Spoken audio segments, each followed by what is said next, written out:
खुशामदीद इस्तकबाल करते हैं नाजरीन आपका कश्मीर उज़्मा के आज दिन भर के इस उर्दू खबरनामे में मैं हूं आपके साथ शब्बीर वानी।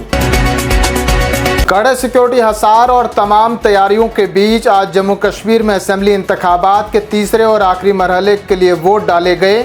जैसे ही आज सुबह का सूरज तुलू हुआ तो वोटिंग का अमल शुरू हो गया और लोगों ने बड़ी तादाद में घरों से बाहर निकलकर पुरजोश तरीके से अपने हक राय दही का इस्तेमाल किया। आखिरी मरहले में होने वाली वोटिंग की उबरी शर्रा 66% रही, जिसके साथ ही तीसरे और आखिरी मरहले के लिए इंतखाबी दंगल के सियासी पहलवानों की किस्मत का फैसला इलेक्ट्रॉनिक मशीनों में बंद हो गया। जम्मू कश्मीर असेंबली इंतखाबात के लिए पोलिंग पुरअमन तरीके से इख्तिताम को पहुंची है। एक हफ्ते के इंतज़ार के बाद 8 अक्टूबर को वोट शुमारी होगी, जिसके बाद हुकूमत साजी का जदोजहद का सिलसिला भी शुरू हो जाएगा। 10 अक्टूबर को इंतखाबात का अमल मुकम्मल होगा। वोटिंग के इख्तिताम के साथ ही वज़ीर दाखिला अमित शाह ने कहा कि जम्मू कश्मीर के लोग ऐसी हुकूमत चाहते हैं जो मिलिटेंसी, अलहदगी पसंदी, करप्शन और ख़ानदानी सियासत से पाक हो। अमित शाह ने कहा कि जम्मू कश्मीर को एक ऐसी हुकूमत की ज़रूरत है जो बसीरत रखती हो, सलामती, अमन और इस्तेकाम के लिए मजबूत फैसले ले सके। अवामी इत्तेहाद पार्टी के सरबराह इंजीनियर रशीद ने आज कहा कि नेशनल कॉन्फ्रेंस इक़्तिदार की भूखी है और वो भाजपा के साथ सरकार बनाने से भी गुरेज नहीं करेगी। उन्होंने अपने बयान में मजीद कहा कि जिस तरह से महबूबा मुफ्ती ने बीजेपी के साथ हाथ मिलाकर कश्मीरियों को मुसीबतों में डाला, इसी तरह नेशनल कॉन्फ्रेंस भी इक़्तिदार के लिए किसी भी हद तक जा सकती है। मेंबर पार्लिमान इंजीनियर रशीद ने अपने बयान में मजीद कहा कि कश्मीर के लोग अमन चाहते हैं, लेकिन हमें उन लोगों की भी बात करनी चाहिए जो जेलों में इस वक्त मुकीद हैं, जिनमें हमारी बहनें भी शामिल हैं। मरकजी वजीर और जम्मू कश्मीर के इंतखाबी इंचार्ज जी किशन रेड्डी कहते हैं कि भारतीय जनता पार्टी हुकूमत पाकिस्तानी ज़ेर कब्ज़ा कश्मीर को दोबारा हासिल करने के लिए पुरअज़्म है, जो हिंदुस्तान का अटूट हिस्सा है और मुल्क ने 1994 में इस सिलसिले में एक मुश्तरका पार्लिमानी करारदाद पास की है।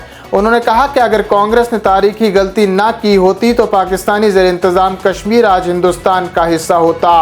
हमने जम्मू व कश्मीर असेंबली में POJK के लिए 24 नशिस्तें महफूज रखी हैं, जो पाकिस्तान के चुंगल से अपने इलाके को छुड़ाने के लिए कौमी अज़म का अदा करती है।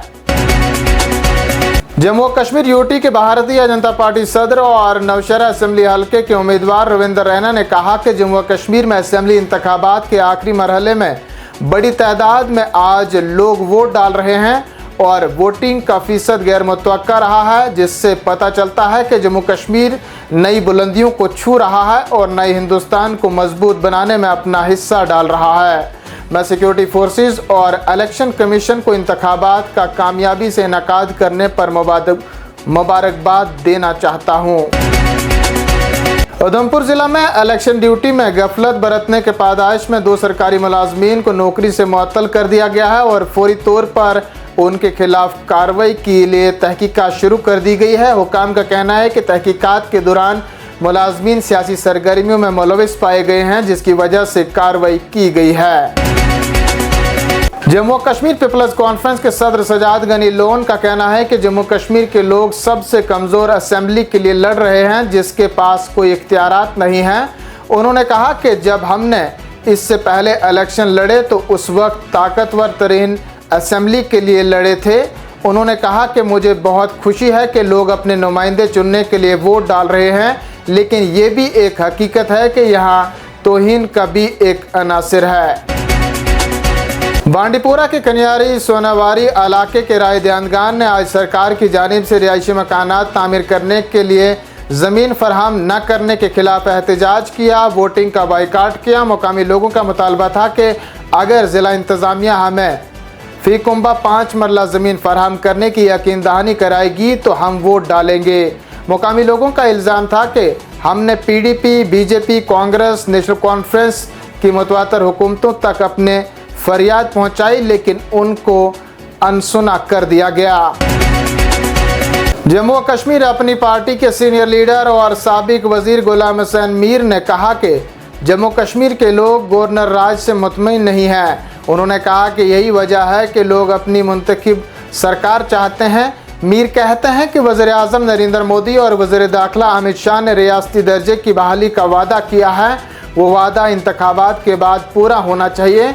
उन्होंने अपने बयान में मज़ीद कहा कि यूनियन टेरिटरी में एक मुंतखब सरकार इतने इख्तियारात नहीं रखती है जितने रियासत में होते हैं।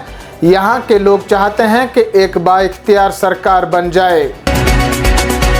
जनूबी ज़िला कुलगाम के अहमदाबाद में आतिशज़दगी की एक भयानक वारदात में 2 रिहायशी मकान और गौखाना खाकस्तर हुआ। कुलगाम के DH पुरा में खिल अहमदाबाद में रिहायशी मकान से आग नमूदार हुई, जिसने आनन फानन अपने मुतसिल एक और मकान को लपेट में ले लिया। इतला मिलते ही फौरी तौर पर फायर एंड एमरजेंसी के एहलकार जाए मौका पर पहुंचे, जिन्होंने 2 फायर टेंडरों की मदद से आग पर काबू पाया। ताहम आतिशज़दगी की इस वारदात में 2 रिहायशी मकान और गौखाना मुकम्मल तौर पर खाकस्तर हुआ है। फौजी सरबराह जनरल उपेंद्र द्विवेदी ने कहा कि जम्मू कश्मीर अमन और खुशहाली की तरफ बढ़ रहा है। रवां बरस में 2 करोड़ से ज़्यादा सयाहों ने जम्मू कश्मीर का दौरा किया है, जबकि मिलिटेंसी भर्ती 300 से कम होकर अब 2 हो गई है। उन्होंने कहा कि 370 की मनसूखी के बाद जम्मू कश्मीर में आज बच्चा बच्चा जानता है कि हमारे मुल्क का झंडा कौन सा है। इन्हीं खबरों के साथ नाज़रीन आज का शुमारा इख्तिताम को पहुंचता है। अपने मेज़बान शब्बीर वानी को दीजिए इजाज़त। देखते रहें कश्मीर उज़्मा।